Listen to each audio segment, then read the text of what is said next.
శ్రీ హరివాయుగురుభ్యో నమః. శ్రీమదానందతీర్థ భగవత్పాదాచార్య గురుభ్యో నమః. శ్రీ రాఘవేంద్రతీర్థ గురుభ్యో నమః. శ్రీ విద్యాసాగర మాధవతీర్థ గురుభ్యో నమః. పృథ్వీమండల మధ్యస్థాః పూర్ణబోధమతానుగాః వైష్ణవాః విష్ణుహృదయాః తాన్ నమస్యే గురూన్ మమ. ఆపాదమౌళిపర్యంతం గురూణాం ఆకృతిం స్మరేత్ తేన విఘ్నాః ప్రణశ్యంతి సిద్ధ్యంతి చ మనోరథాః. శ్రీ గురుభ్యో నమః. హరి ఓం.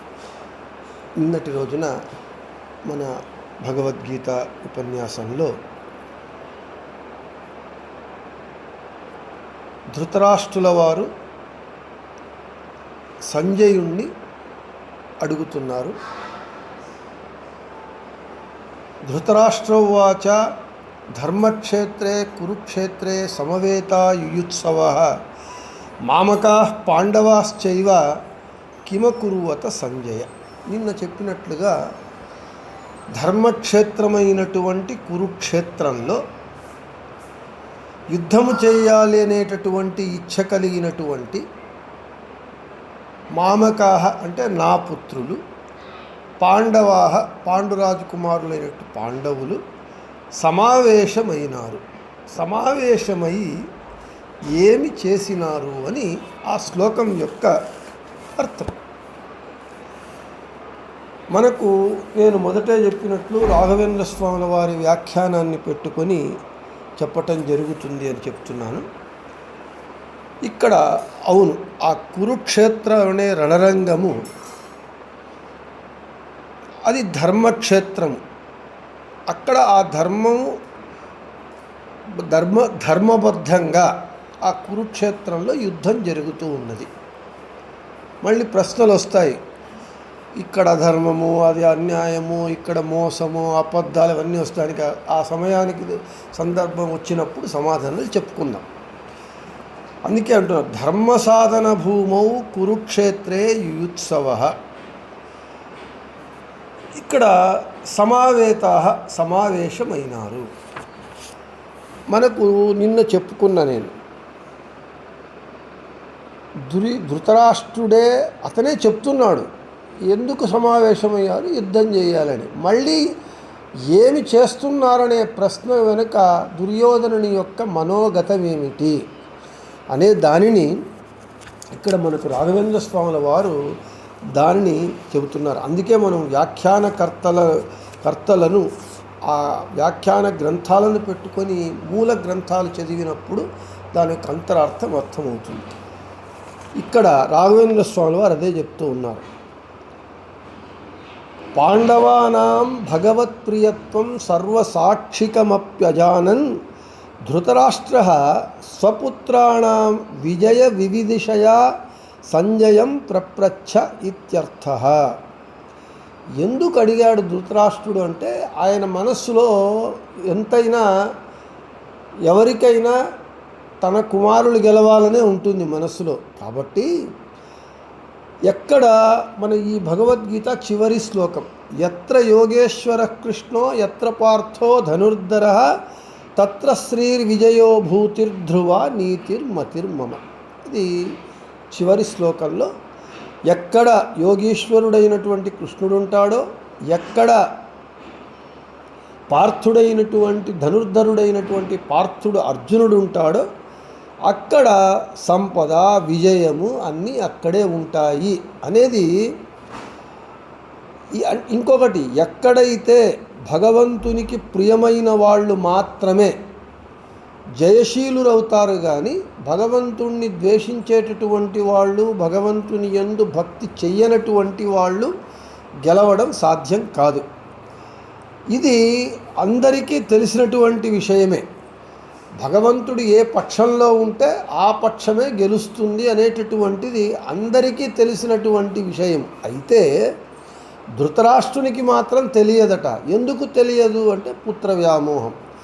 ఆ ధృతరాష్ట్రుడు అది విషయం తెలుసుకోకుండా ఒకవేళ ఏమైనా బై ఛాన్స్ నా కొడుకులు గెలుస్తారేమో గెలవచ్చేమో అనే ఆశతో ఏమి చేశారు అని అడుగుతున్నాడట ధృతరాష్ట్రుడు. అది ఆ ధృతరాష్ట్రుని ప్రశ్న వెనుక ఇంత అతని మనోభావం ఉన్నది అని దాన్ని మనకు రాఘవేంద్ర స్వాముల వారు చెబుతూ ఉన్నారు. ఇక నేను నిన్న చెప్పినట్లుగా ఆధ్యాత్మనిష్టం భారతం సర్వముచ్యతే, ఇది ఒక యుద్ధ కావ్యం కాదు. ఇందులో ఉన్నటువంటి ప్రతి శ్లోకము ఆధ్యాత్మిక అర్థాన్ని చెబుతుంది. అయితే అది తెలుసుకోగలిగినటువంటి జ్ఞానము, వివేకము, పరిశ్రమ మనం చేయాలి. అందుకే వ్యాఖ్యాన గ్రంథాలు పెట్టుకొని గురువుల ముఖేన, గురువుల ద్వారా మనం విన్నప్పుడు మనకు అది బాగా అర్థమవుతుంది. లేకపోతే అపార్థమై అనర్థం కలుగుతుంది. నిన్న నేను చెప్పినట్లుగా, విదేశీయుడు చెప్పినట్లుగా మనము ఆ పరిస్థితికి వెళతాం. కాబట్టి నేను ఈ భగవద్గీత కూడా భారతంలో ఒక భాగమే. కాబట్టి ఈ ప్రశ్నకు ఆధ్యాత్మిక అర్థం ఉన్నది అని చెబుతూ పాంగరి ఆచార్యుల వారు అని ఒక మహాజ్ఞానులు ఒక 100-200 సంవత్సరాల కిందట అనుకుంటాను, వాళ్ళు మహాజ్ఞానులు ఈ మొదటి అధ్యాయానికంతా వాళ్ళు అర్థాన్ని రచించారన్నమాట. ఇప్పుడు మాకు దొరికింది మొదటి శ్లోకానికి మాత్రమే దొరికింది, మిగిలిన శ్లోకాలకు దొరకలేదు. కాబట్టి ఇప్పుడు వారి వ్యాఖ్యానం ఎంత బాగా ఉన్నది. చిన్న శ్లోకమే అయితే దాని వెనుక ఎంత అర్థము లోపల వేదవ్యాసుల వారు దానిలో పెట్టారు అనేటటువంటిది ఒక విధంగా ఇది గుహ్య భాష ప్రయోగమే.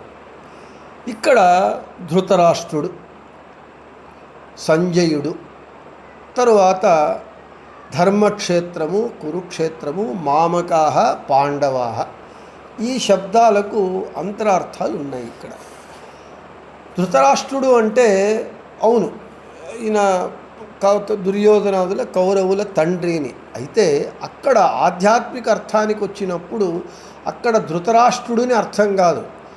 రాష్ట్రం అనే శబ్దానికి ఉపద్రవములు, తొందరలు, ఇబ్బందులు, కష్టములు అని అర్థం. సంస్కృతంలో అనేక అర్థాలు ఉంటాయి, ఒక మాటకు అనేక అర్థాలు ఉంటాయి. కాబట్టి ఇక్కడ ధృతరాష్ట్ర శబ్దంలో రాష్ట్ర శబ్దానికి ఉపద్రవము అని అర్థం. ఇక ధృత, నేను నిన్న ధృ అనేటటువంటి ధాతువు ధరించటము, భరించటము అని అర్థం. మనము వీడి కుటుంబాన్నంతా వీడే భరిస్తూ ఉన్నాడు అంటే ఏమి, కుటుంబం అంతా నెత్తి మీద పెట్టుకుంటున్నాడని కాదు అర్థం. అక్కడ ధ్వని ఏమంటే కుటుంబ భారం అంతా, ఆ రెస్పాన్సిబిలిటీ అంతా వాడే, ఖర్చు అంతా చూసుకుంటున్నాడు. అలాగా ఇక్కడ ధరించటము అంటే ఈ ధృతరాష్ట్ర శబ్దానికి రాష్ట్రము అంటే ఉపద్రవము, ధృత అంటే ఉపద్రవములను ధరించినటువంటి వాడు అని అర్థం. ధృతరాష్ట్ర శబ్దానికి ఉపద్రవమును ధరించినటువంటి వాడు. అర్థాత్ అంటే ఏమిటి, వీడు సంసారంలో పడి సాంసారిక ఉపద్రవములను, తొందరలతో కూడుకున్నటువంటి జ్ఞానము కోల్పోయినటువంటి ఒక అజ్ఞాని ధృతరాష్ట్ర శబ్దానికి. ఇక సంజయ, మనకు ధృతరాష్ట్రుడు ప్రశ్న వేస్తున్నాడు, సంజయుడు సమాధానం చెబుతూ ఉన్నాడు. ప్రశ్న వేసేటటువంటి వాడు మామూలుగా తెలియని వాడే ఉంటాడు, తెలిసిన వాడెవడు ప్రశ్న వేయడు. చెప్పేవాడు జ్ఞాని అయి ఉంటాడు, వాడు జ్ఞాని అయి ఉంటేనే చెప్పగలుగుతాడు. కాబట్టి ధృతరాష్ట్రుడు సాంసారిక ఉపద్రవములను ధరించినటువంటి ఒక మనమందరూ ఉండేటటువంటి మనకందరికీ ఒక ప్రతీక అయితే, అజ్ఞాని అయితే, సంజయుడు సమ్యక్ జయించినటువంటి ఈ సాంసారిక ఉపద్రవములను జయించినటువంటి వాడు, అంటే దీనిని అధిగమించినటువంటి వాడు అతను జ్ఞాని. ఈ విధంగా అదేవిధంగా ఎందుకు భగవంతుడు సంజయునికి దివ్య దృష్టి ఇచ్చి అక్కడ ఏమి జరుగుతున్నదో చెప్తూ ఉన్నాడు. ధృతరాష్ట్రుడు అజ్ఞాని, సంజయుడు జ్ఞాని. అలాగే అర్జునుడు అక్కడ ప్రశ్న వేస్తున్నాడు, కృష్ణుడు సమాధానమిస్తూ ఉన్నాడు. కాబట్టి అర్జునుడు అక్కడ అజ్ఞాని, భగవంతుడు జ్ఞాని. ఈ విధంగా ఒక విధంగా గురువు శిష్యుడు అనుకోవచ్చు, లేదా జ్ఞాని అజ్ఞాని అనుకోవచ్చు. వాళ్ళ ఇద్దరి మధ్య జరిగేటటువంటి ఒక తత్వభూయిష్టమైనటువంటి ఆధ్యాత్మిక ఒక ప్రసంగము ఇది జరుగుతూ ఉన్నది. ఇక ధర్మక్షేత్రే కురుక్షేత్రే మనం ఆపాతత చెప్పుకున్నటువంటి అర్థము ధర్మక్షేత్రమైనటువంటి కురుక్షేత్రము రణరంగము అని చెప్తుంది. అయితే ఇక్కడ ధర్మక్షేత్రం అంటే కురుక్షేత్రానికి విశేషణ కాదు, కురుక్షేత్రం అంటే ఆ రణరంగం కాదు. ఆధ్యాత్మిక అర్థం ఏమిటి అంటే ధర్మక్షేత్రే కురుక్షేత్రే. మనకు మన దేహం ఉన్నది. ఈ దేహంలో ఎవరెవరున్నారు అని అంటే ప్రశ్న వేసుకుంటే సమాధానం ఎవరు లేరు అనేటటువంటి ప్రశ్ననే సమాధానం వస్తుంది. ఇక్కడ ఇది చాలా తత్వభూయిష్టమైనటువంటిది కాబట్టి ఇన్ డెప్త్ మనము లోపల వెళ్ళి చూడాలి. బ్రహ్మాండం అంటే చతుర్దశ భువన యుక్తమైనటువంటిది బ్రహ్మాండము అని మనకు తెలుసు. ఈ బ్రహ్మాండంలో 24 తత్వాలు ఉన్నాయి. పృథ్వీ తేజో వాయు పంచభూతములు పంచ తన్మాత్రలు అవన్నీ ఉన్నాయి. 24 తత్వములతో కూడుకున్నటువంటిది ఈ బ్రహ్మాండము. మన శరీరము ఒక పిండాండము, అంటే it is a miniature of బ్రహ్మాండము. మన ఈ శరీరంలో ఈ బ్రహ్మాండంలో ఉన్నటువంటి 24 తత్వాలు ఉన్నాయి. వాయుదేవుల వారు ఉన్నాడు, భగవంతుడు ఉన్నాడు.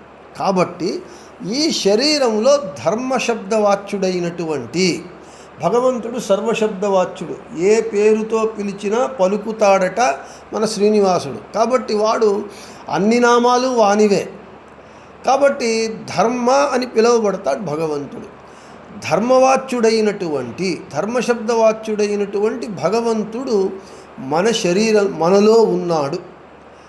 ఇక అంతేకాకుండా ఈ ధర్మ మళ్ళీ ధారణ భగవంతుడు ఈ జగత్తునంతా భరిస్తూ ఉన్నాడు. అంటే ఈ జగత్తునంతా భగవంతుడు సృష్టి స్థితి సంహార నియమన బంధ జ్ఞాన అజ్ఞాన మోక్షం అనేటటువంటి 8 కార్యాలు భగవంతుడు చేస్తూ ఉన్నాడు. అంటే ఈ కుటుంబానికి యజమాని పెద్ద ఎలాగో యజమాని అలాగా భగవంతుడు ఈ జగత్తుకే నాథుడు. కాబట్టి జగత్తునంతా ధరిస్తున్నాడు పోషిస్తున్నాడు. కాబట్టి వాడు ధర్మశబ్ద వాచ్యుడు. వాడు మనలో ఉన్నాడు, ఈ దేహంలో ఉన్నాడు. భగవంతుడు ఎక్కడ పడితే అక్కడ ఉంటాడా అంటే అన్ని చోట్ల ఉంటాడు. వాడు లేని చోటు లేదు. దానికి మనకు భాగవతం సమాధానం చెబుతుంది. హిరణ్యకశిపుడు తన కొడుకైనటువంటి ప్రహ్లాదుణ్ణి అడుగుతాడు, నేను నా కనుబొమ్మలు ముడి వేస్తే 14 లోకాలు బెదిరిపోతాయి. నీవు 5 సంవత్సరాల బాలకుడివి, నీవు నాకు భయపడటం లేదు. నీవు ఎవరి బలంతో నీవు ఇలా నన్ను ఎదిరిస్తున్నావు అంటే నాకు స్వామి వల్ల, నా హరి వల్ల అంటాడు. నీ హరి ఇప్పుడు నేను నిన్ను చంపేస్తాను, నీ హరి ఇప్పుడు వస్తాడా, రక్షిస్తాడా, ఈ స్తంభంలో ఉన్నాడా అని అడుగుతాడు హిరణ్యకశిపుడు. అప్పుడు 5 సంవత్సరాల బాలకుడు ఏం చెప్తాడు, ఏమాత్రము అదరకుండా బెదరకుండా నా స్వామి ఉన్నాడు అని చెప్తాడు. ఏమని? ఇందుగలడందు లేడని సందేహము వలదు చక్రి సర్వోపగతుండు ఎందెందు వెదకి చూచిన అందందే కలడు దానవాగ్రణి వింటే అంటాడు. ఏమిటి? ఇందుగలడు అందు లేడు అని సందేహము వలదు. ఇక్కడ ఉన్నాడు అక్కడ లేడు అనే సందేహం నీకు వద్దు. చక్రమును ధరించినటువంటి చక్రి సర్వోపగతుండు, అన్ని చోట్ల ఉన్నాడు. ఇక్కడ అన్ని చోట్ల ఉన్నాడు. అయితే కనబడడే అని అంటే ఎందెందు వెదకి చూచిన అందందే కలడు. ఇక్కడ ఈ వెదకి చూడటం అనేటటువంటిది మనం అండర్లైన్ చేసుకోవాలి. వెదకటం అంటే ఏమిటి? 1000 క్యాండిల్ వాట్స్ సర్చ్ లైట్లు పెట్టుకొని వెతికితే దొరుకుతాడా అంటే దొరకడు. వాడు ఎక్కడ పడితే అక్కడ ఉన్నాడు. వాణ్ణి ఎక్కడ పడితే అక్కడ మనం చూడాలి అంటే వాణ్ణి చూడాలి అనేటటువంటి తపన ఉండాలి. దానికి వాని జ్ఞానాన్ని సంపాదించుకోవాలి, దానిని మననం చేయాలి, ధ్యానం చేయాలి. అప్పుడు వాడు మన భక్తికి మన శక్తికి తపస్సుకు మెచ్చి వాడు ఎక్కడ పడితే అక్కడ కనబడతాడు. అదే చెబుతున్నాడు ప్రహ్లాదు. అంటే అర్థాత్ భగవంతుడు సర్వత్ర వ్యాప్తుడన్నాడు, సర్వవ్యాప్తుడు. సర్వవ్యాప్తుడైనటువంటి భగవంతుడు మన ఈ దేహంలో ఉన్నాడు. ఈ దేహంలో భగవంతుడు బింబరూపి ఉన్నాడు. సరే, అంత లోతుగా వెళ్ళను. భగవంతుడు ఉన్నాడు మన దేహంలో. ఇక ఇదే దేహంలో కురుక్షేత్రే, ఇక్కడ కురు అంటే పని చేయటం, డుక్రుంకరణే. ఈ జీవుని స్వభావం ఏమిటంటే వాడు ఎప్పుడు పని చేస్తూనే ఉంటాడు. ఒక్క నిమిషం కూడా వాడు రెస్ట్ తీసుకోడు. ఈ జీవుడు అనేటటువంటి ఈ ప్రాణి వీడేం చేస్తాడు, ఎప్పుడు అంటే ఏమండి నేను ఊరికే కూర్చున్నాను కదా అని అంటే, వాడు ఊరికే కూర్చోవడం కాదు కదా, కాయిక వాచనిక మానసిక దేహంతో వాడు రెస్ట్ తీసుకోవచ్చు, మాటలు మాట్లాడకుండా ఊరికే కూర్చోవచ్చు. అయితే మానసికంగా వాడు పని చేస్తూనే ఉంటాడు, ఎందరినో తిట్టుకుంటూ ఉంటాడు, ఏమో చేస్తూ ఉంటాడు వాడు. కాబట్టి జీవుడు సర్వకాల క్షణమపి జాతతిష్టత్ అకర్మకృతు, ఒక్క క్షణమైనా జీవుడు పని చేయకుండా ఉండడు.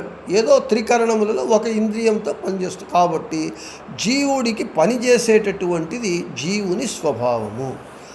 ఆ జీవుడు ఈ దేహంలో ఉన్నాడు. అంటే ఈ మన దేహంలో, ఈ మానవ దేహంలో భగవంతుడున్నాడు, జీవుడున్నాడు. భగవంతుడు ఉండటం చేత ఈ దేహాన్ని ధర్మక్షేత్రం అని చెబుతూ ఉన్నారు. ఈ దేహంలో జీవుడు ఉండటం చేత కురుక్షేత్రం అంటూ ఉన్నారు. మొత్తానికి ధర్మక్షేత్రము కురుక్షేత్రం అంటే ఈ మానవుని దేహము అని మనకు అర్థమైంది. అయితే మనకు ఏమిటి ఇక్కడ మనకు వచ్చిన సమస్య ఏమిటి అంటే, మనకందరికీ కూడా మనకు పూర్తి అజ్ఞానంలో ఉంటూ ఉన్నాం. మనకు అందరికీ అనుభవానికి వస్తూ ఉన్నది, వాడు చచ్చిపోయాడు, ప్రాణం పోయింది అని చెప్తాం మనం. ప్రాణం పోయింది అని అంటే ఆ ప్రాణము మీరు జీవుడు అనండి, ఆత్మ అనండి, సోల్ అనండి, ఏదైనా అనండి. ప్రాణం పోయింది, చచ్చాడు అని అంటే ఈ దేహంలో ఒకడున్నాడు, ఆ ప్రాణి జీవుడు ఉన్నాడు, వాడు వెళ్ళిపోతే వీడు పడిపోతాడు. అంటే అర్థాత్ ఏమైపోయింది, ఈ దేహము వేరు, జీవుడు వేరు. ఈ దేహమే జీవుడు కాదు, ఈ జీవుడే దేహం కాదు. కాబట్టి జీవుడే దేహం అయితే జీవునికి మరణం లేదు. మనకి ఇదే భగవద్గీతలో చెప్తారు, నైనం చిందంతి శస్త్రాన్ని నైనం దహతి పావక నైవం క్లేదయంత్యాపో నా శోషయతి మారుత అని. జీవుడు అనాది నిత్యుడు, వానికి మరణం లేదు. జీవుడే దేహం అయితే దేహం పోకూడదు. కాబట్టి జీవుడు దేహం కాదు, కాబట్టి దేహము జీవుడు కాదు, కాబట్టి ఈ దేహంలో జీవుడు ఉన్నాడు అనేది మనకి ఇప్పుడు సిద్ధమైంది. అయితే మనము ఈ జీవుడు ఈ దేహంలో ఉన్నప్పుడంతా మనం ఏమనుకుంటున్నాము, నేను వేరు కాదు, జీవుడు నా దేహం వేరు కాదు, ఈ జీవుడు వేరు కాదు, ఈ దేహమే నేను అని భ్రమలో ఆ అజ్ఞానంలో ఉండటం చేతనే మనకు ఇన్ని తొందరలు ఉపద్రవాలు వస్తూ ఉన్నాయి. కాబట్టి ఈ దేహంలో జీవుడు ఉన్నాడు, ఈ జీవుడు వెళ్ళిపోతే చనిపోతాడు, ఈ దేహాన్ని ఒక కట్టెలాగా కాల్చి పడేస్తాం అంతే. కాబట్టి జీవుడు వేరు దేహం వేరు అనేటటువంటిది మనకు క్లియర్ అయింది. కాబట్టి ఈ దేహంలో ధర్మశబ్దవాచ్యుడు భగవంతుడు ఉన్నాడు, కాబట్టి ఈ దేహము ధర్మక్షేత్రము, తర్వాత ఈ జీవుడు ఉన్నాడు కాబట్టి కురుక్షేత్రం. అందుకే మనకు తెలుగులో ఒక సామెత ఉన్నది, ఈ దేహమే దేవాలయము అని. ఎందుకు చెప్తున్నారు ఈ దేహమే దేవాలయం అంటే, ఈ దేహంలో భగవంతుడు ఉన్నాడు కాబట్టి దేవాలయము, దాన్ని పవిత్రంగా ఉంచుకోవాలి. మన ఇంటిలో దేవుని గదిని పవిత్రంగా ఉంచుకుంటాం, మిగిలిన ఏ రూములు ఏవి ఎట్లా పెట్టుకున్నా దేవాలయం పవిత్రంగా ఉంచుకుంటాం. ఎందుకు, దేవుడు ఉన్నాడు కాబట్టి. ఈ దేహంలో కూడా దేవుడు ఉన్నాడు కాబట్టి దీన్ని దేవాలయం ఎంత పవిత్రంగా ఉంచుకుంటామో అలా పవిత్రంగా ఉంచుకోవాలి. అందుకే ఇన్ని నియమాలు, అది చేయకూడదు, ఇది చేయకూడదు, అది తినకూడదు, ఇది తినకూడదు అని చెప్తున్నారు. కాబట్టి ఇది దేహము అని అర్థమైంది. ధర్మక్షేత్రే కురుక్షేత్రే మామకాహ పాండవాహ.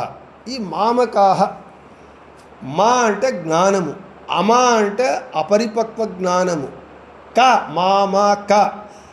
ఆ క అంటే అది దుష్ట జ్ఞానం, అంటే కుత్సితమైనటువంటిది. అంటే మామకాహ అని అంటే అక్కడేమో నా వారైనటువంటి, నా పుత్రులైనటువంటి దుర్యోధనాదులని అర్థం. అయితే అంతరార్థం ఏమిటి అంటే అపరిపక్వమైన జ్ఞానము కలిగినటువంటి, కుత్సితమైనటువంటి జ్ఞానము అంటే చెడ్డవారు, దుష్టులు అని అర్థం. మామకాహ అంటే దుష్టులు అని అర్థం. అలాగే పాండవాహ శబ్దానికి పడిగతవు అంటే జ్ఞానులు అని అర్థం. పాండవాహ అంటే జ్ఞానులు. జ్ఞానులు ఎవరు, దేవతలు. పాండవులు మీరు పాండవుల యొక్క వారి జననం తీసుకుంటే పాండవులంతా దేవతలే పాండవులుగా అవతరించారు. అదేవిధంగా దుర్యోధనాదులను తీసుకుంటే అక్కడంతా ఈ దైత్యులే చెడ్డవారే చెప్తారు. దుర్యోధనస్తు కలిహి అంటే కలియుగం ఇది. కలి స్వరూపం ఎవడయ్యా అంటే దుర్యోధనుడు కలి స్వరూపం అంట. ఆ దుర్యోధనుడే ఇప్పుడు మళ్ళీ కలిగా పుడుతూ ఉన్నాడు. కాబట్టి మామకాహ అంటే చెడు దైత్యులు, తర్వాత పాండవులు అంటే జ్ఞానులు దేవతలు. మామకాహ పాండవాహ అంటే మన దేహంలో దేవతలు ఉన్నారు, దైత్యులు ఉన్నారు, సమావేశమైనారు. ఎప్పుడు మనలో అంతర్ఘర్షణ జరుగుతూనే ఉంటుంది. మనకు లోపల నేను గీతా ఉపన్యాసానికి పోవాలి అని లోపల ఉన్నటువంటి దేవతలు మనకు అదే ఒక శ్లోకం ఉంది, నమోస్తు తాత్వికా దేవాః విష్ణుభక్తి పరాయణాః ధర్మ మార్గే ప్రేరయంతు భవంత సర్వ ఏవహి అంటే విష్ణుభక్తి పరాయణులైనటువంటి తత్వాభిమాని దేవతలారా, నన్ను ఎల్లప్పుడూ ధర్మ మార్గంలోనే నేను వెళ్ళేటట్టుగా నాకు ప్రేరణని ఇవ్వండి అని ఆ శ్లోక అర్థం. కాబట్టి మన దేహంలో 24 మంది తత్వాభిమాని దేవతలు ఉన్నారు, అలాగే 24 మంది తత్వాభిమాని దైత్యులు ఉన్నారు. దేవతలేమో మంచి పనులు చేయమని ప్రేరణ ఇస్తూ ఉంటారు, నీవు గీతా ఉపన్యాసానికి వెళ్ళు, అది విను, ఇది విను చెప్తూ ఉంటారు. వీళ్ళేమో అది వద్దు, యూట్యూబ్ చూడు, అది చూడని వీళ్ళు నెగటివ్గా వాళ్ళు ప్రేరణ ఇస్తూ ఉంటారు. ఈ రెండింటి మధ్య మనకు ఘర్షణ, బ్రెయిన్లో ఘర్షణ జరుగుతూ ఉంటుంది. అక్కడికి పోదామా, ఇక్కడికి పోదామా, అక్కడికి పోదామని వీఆర్ అట్ క్రాస్ రోడ్స్.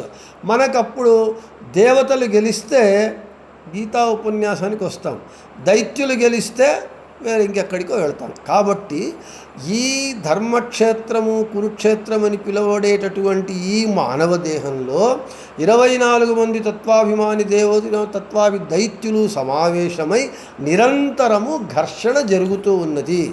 ఇద్దరు ఇక మంచివాడు ఉంటే యుద్ధం జరగదు, మంచివాడు ఒక చెడ్డవాడు ఉంటే ఆటోమేటిక్గా యుద్ధం. కాబట్టి నిరంతరము ఘర్షణ ఆ కురుక్షేత్రంలో జరిగేటటువంటి కురుక్షేత్ర యుద్ధం మన దేహంలో నిత్యము జరుగుతూ ఉంటుంది అని చెప్తూ ఉన్నారు. కాబట్టి ఈ విధంగా ఈ మానవుని దేహంలో ఈ ఘర్షణ ఎప్పుడూ జరుగుతూ ఉంటుంది అని ఈ తత్వాన్ని మనం తెలుసుకొని, మనము ఒక చెడు ఆలోచనలు మనకు వచ్చినప్పుడు దానిని మనము నియంత్రించుకొని మంచిని చేయడానికి ఏది మనకు ప్రేరణ కలుగుతుందో దానికి మనం ఓటు వేసుకుంటూ వస్తే మనము ఈ జీవన యుద్ధంలో గెలిచిన వాళ్ళం అవుతాం. లేదు అంటే ఓడిపోయిన వాళ్ళమై దుర్యోధనాదులు కౌరవులు నాశమైనట్లుగా అవుతారు. ఇంకా ఇక్కడ స్వారస్యం ఏమిటి అని అంటే, నేను నిన్న చెప్పినట్లుగా 11 మంది అక్షౌహిణులు కౌరవ సైన్యం, 7 అక్షౌహిణులు పాండవ సైన్యం. వీళ్ళు తక్కువ, వాళ్ళు ఎక్కువ. అయినా చివరికి ధర్మమేవ జయతే, సత్యమేవ జయతే. ఎందుకు? ఇక్కడ భగవంతుడు ఎక్కడుంటాడో అక్కడ జయం కలుగుతుంది. మీకు ఈ కథ కూడా తెలిసి ఉంటుంది అందరికీ. సరే, యుద్ధము సంధి విఫలమైంది, యుద్ధం నిర్ణయింపబడింది. అప్పుడు కృష్ణుడు ఉంటూ ఉంటే మనకు దుర్యోధనుడు వస్తూ ఉన్నాడు కృష్ణుని వద్దకు. ఇలా అందరూ బంధువులే కాబట్టి మీకు అందరికీ తెలిసిన విషయమే. దుర్యోధనుడు వచ్చి కృష్ణుడు ఇంకా వస్తున్నాడని నిద్రపోతున్నట్టు నటిస్తూ ఉన్నాడు. సరే, 2 సింహాసనాలు, ఒకటి కృష్ణుని కాలు దగ్గర, ఒకటి తల దగ్గర ఉన్నది. దుర్యోధనుడు వచ్చాడు, నిద్రపోతున్నాడు ఈ కృష్ణుడు అని చెప్పి, అతనికి కృష్ణుడు అంటే దుర్యోధన గొల్లవాడు, ఒక పశువుల కాపురనే అతనికి. ఎందుకంటే వాడు భగవంతుడు గుర్తించలేడు, వాడు కలి కాబట్టి. చూచాడు, వీని కాళ్ళ దగ్గర నేనెందుకు కూర్చోవాలని చెప్పి తల దగ్గర కూర్చున్నాడు. సరే, తర్వాత అర్జునుడు వచ్చి కృష్ణుని పాదాలకు నమస్కరించి పాదాల దగ్గర కూర్చున్నాడు. లేచిన తరువాత ఇద్దరు ఫస్ట్ మనం లేస్తున్న కాళ్ళతో చూద్దాం, కృష్ణుడు అర్జునుడు చూస్తాడు, ఎందుకు వచ్చావని అంటాడు. నేనే మొదట వచ్చానంటాడు. ఏమిటి పరిస్థితి, ఏం కావాలి, నాకు యుద్ధంలో నీ సహాయం కావాలి. ఇద్దరు కోరుకుంటారు. అప్పుడు మొదటి అవకాశం కృష్ణుడు అర్జునుడికే ఇస్తాడు. ఎందుకు అంటే, దుర్యోధన, నీవు సార్వభౌముడవి, నీవు స్వతంత్రుడవు, నిర్ణయాలు నీవే తీసుకుంటావు. మీ నాన్నను ఓవర్ రూల్ చేసేసినావు. మీ నాన్న ఊరికే డమ్మీ పీసు, నీవే అంతా, నీది స్వతంత్ర నిర్ణయం, నీవు అప్పటికప్పుడు నీవే స్వతంత్రంగా నిర్ణయం తీసుకోగలవు. అయితే అర్జునుడు అలా కాదు, వాడు చెట్టు చాటు కింద ఆకు చాటు పిండేవాడు. కాబట్టి ధర్మరాజుని అడిగి చేసుకోవాలి. కాబట్టి అతనికి మొదట అర్జునుడికి ఇస్తాను అవకాశం, నీకు తర్వాత ఇస్తాను. సరే ఏమిటి అంటే కృష్ణుడు చెప్తాడు, నేను ఆయుధం పట్టను, యుద్ధం చెయ్యను, ఉచిత సలహాలు ఇస్తూ ఉంటాను. కాబట్టి అది ఒక పక్క. ఇంకొకటి, నాతో 10 లక్షల మంది నా పుత్రు సైన్యాన్ని ఇస్తాను. ఇద్దరిలో ఎవరు ఏది కావాలో ఫస్ట్ అర్జునుడు కోరుకోకాక అన్నప్పుడు ఇప్పుడు దుర్యోధనుడు భయపడుతూ ఉంటాడు. ఎక్కడ ఈడు పని చేయడంట, యుద్ధం చేయడట్టు, ఏదో కంచిగరుడ సేవని వాడు తిట్టుకుంటూ ఉంటాడు లోపల. సరే అర్జునుడు కృష్ణ భక్తుడు కాబట్టి, లేదు కృష్ణ నీవు ఉంటే చాలు, నీవు యుద్ధం చేయొద్దు, ఏమీ చేయొద్దు, నీవు ఉంటే చాలు అని కృష్ణుణ్ణి ఎంచుకుంటాడు. దుర్యోధనుడు సంతోషంగా తీసుకుని వెళతాడు. ఎందుకు అంటే యత్ర యోగీశ్వర కృష్ణో యత్ర పార్థో ధనుర్ధర. కాబట్టి కృష్ణుడు ఎక్కడ ఉంటే అక్కడ జయం, అంతే. అది తెలుసు కాబట్టి ఇక్కడ మనకు ఆ కృష్ణుడు ఉన్నాడు కాబట్టి చివరికి పాండవులే గెలిచారు. 7 అక్షౌహిణులు ఎక్కడ, 11 అక్షౌహిణులు ఎక్కువ. చెడ్డవాళ్ళు ఎప్పుడు ఎక్కువనే ఉంటారు, మంచివాళ్ళు తక్కువనే ఉంటారు. అయితే మంచి వాళ్ళకే చివరికి అంతిమంగా తాత్కాలికంగా అప్పటికప్పుడు మంచి వాళ్ళకే కష్టాలు వచ్చినట్టుంటాయి. పాండవులు పడినంత కష్టం ఎవరు పడలేదు. తర్వాత పాండవులు వాళ్ళ కష్టాలే మనం భారతంలో చదివాము.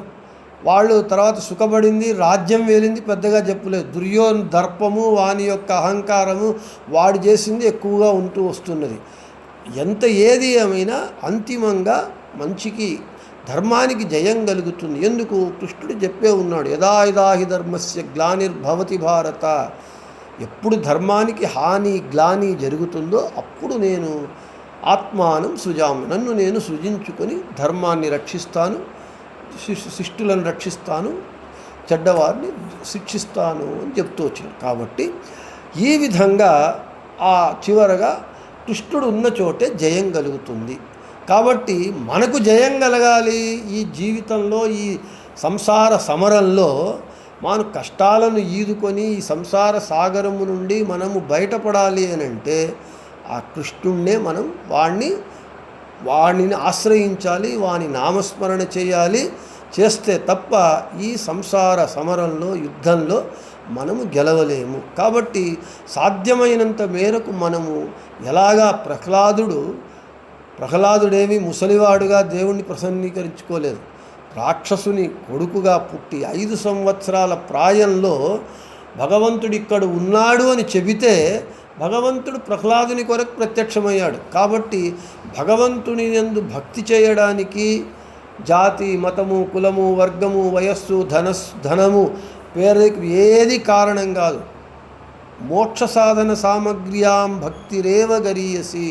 మోక్ష సాధన సామగ్రి యందు భక్తియే గొప్పది అని చెప్తున్నారు. కాబట్టి భగవంతుని యందు భక్తి చేయాలి, భగవంతుని పాదములను మనము పట్టాలి. అప్పుడు వాడు మనకు జయం ఇస్తాడు. ఇప్పుడు ఈ సంసారమును దాటుకొని సంసార బంధనములను పోగొట్టుకొని మనము అభిలషించేటటువంటి శాశ్వతమైనటువంటి శుద్ధమైనటువంటి ముక్తిని ఇస్తాడు. ఇది మనలో ఈ కురుక్షేత్ర యుద్ధం ఎప్పుడు రోజు జరుగుతూ ఉంటుంది, లేచినప్పటి నుండి పండుకొనే వరకు జరుగుతూ ఉంటుంది. కాబట్టి ఈ శ్లోకానికి ఇది ఆధ్యాత్మిక అర్థము అని పాంగరి ఆచార్యుల వారు చెప్పినటువంటి అర్థాన్ని చెప్పుకొని ఇక మనకు దుర్యోధనుడు సంజయుల వారు ధృతరాష్ట్రుడు చెప్తూనే ఏం చేస్తున్నారని ప్రశ్నకు సమాధానం. సంజయోవాచ దృష్ట్వాతు పాండవానీకం వ్యూఢం దుర్యోధనస్తదా ఆచార్యముపసంగమ్య రాజా వచనమబ్రవీత్. అప్పుడు దుర్యోధనుడు వచ్చి ద్రోణాచార్యుల దగ్గరికి వచ్చి ఈ విధంగా చెప్తున్నాడట. ఆ పాండవుల కౌరవుల సైన్యాన్ని చూచి చెప్తూ ఉన్నాడు అని సంజయుల వారు ధృతరాష్ట్రునికి చెప్తున్నాడు అని చెప్తూ రేపు ఆ విషయాన్ని రేపు చెప్పుకుందామని చెబుతూ శ్రీకృష్ణార్పణమస్తు, మధ్యేశార్పణమస్తు. అందరికీ శుభమస్తు.